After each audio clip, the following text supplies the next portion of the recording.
He is back with us. He is the author of Why the Rich Are Getting Richer. Robert, this is a question that has rocked political campaigns for decades. What is the answer? Well, debt and taxes for a young man like you will be your largest single expense.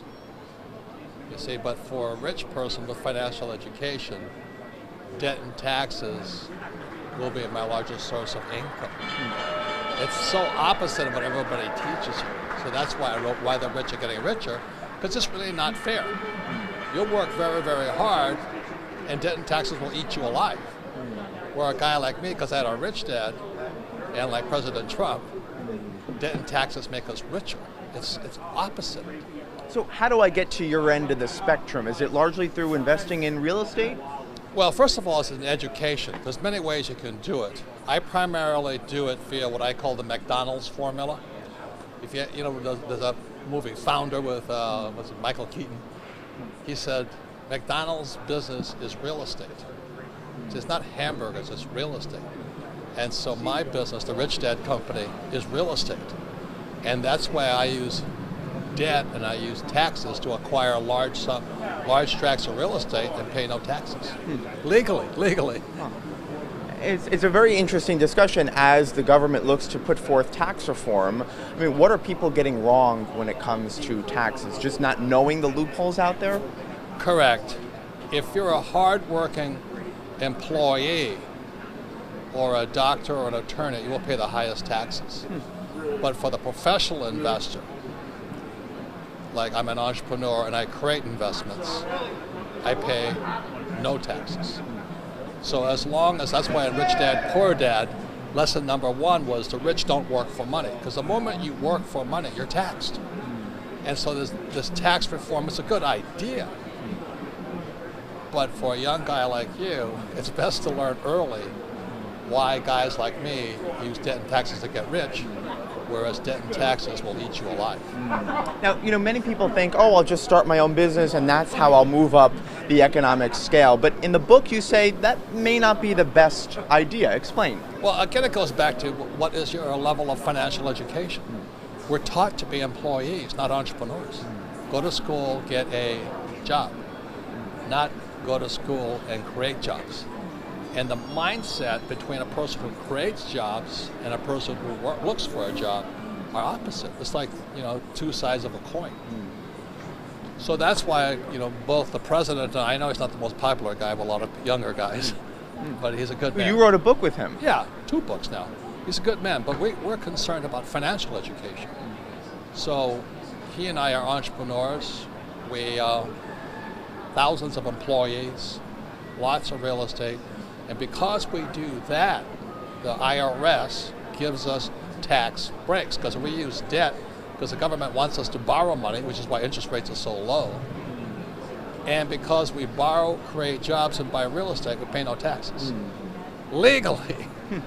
Legally. Well, you mentioned low interest rates, and with that, you also say saving is for losers. Explain that tagline, because I think it runs contrary to what a lot of people have been taught. Thank you for saying that.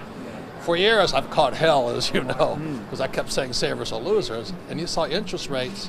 When I was your age, interest rates were 15%. Now in Japan and Switzerland, they're sub-zero. Why would you save money? It makes no sense to me. Some people say, well, save money, but the whole economic system, which we're part of right now, wants debtors. They don't want savers. So we have too much money in the system. So because they have too much cash in the system, they punish the saver and reward the debtor with low interest rates and no taxes.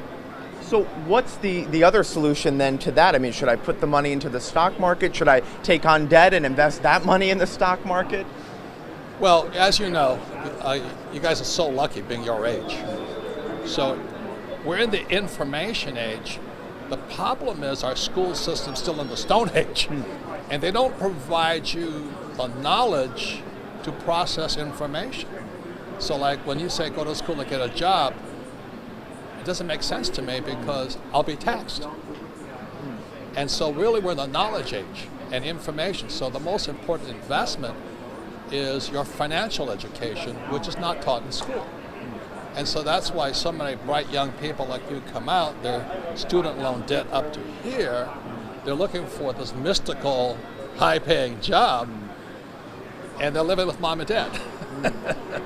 So your number one tip for young people would be? Well, I would seek financial education for what I call real teachers, because when I was in school, most of them were fake. You know what I mean? They really didn't know what they were talking about.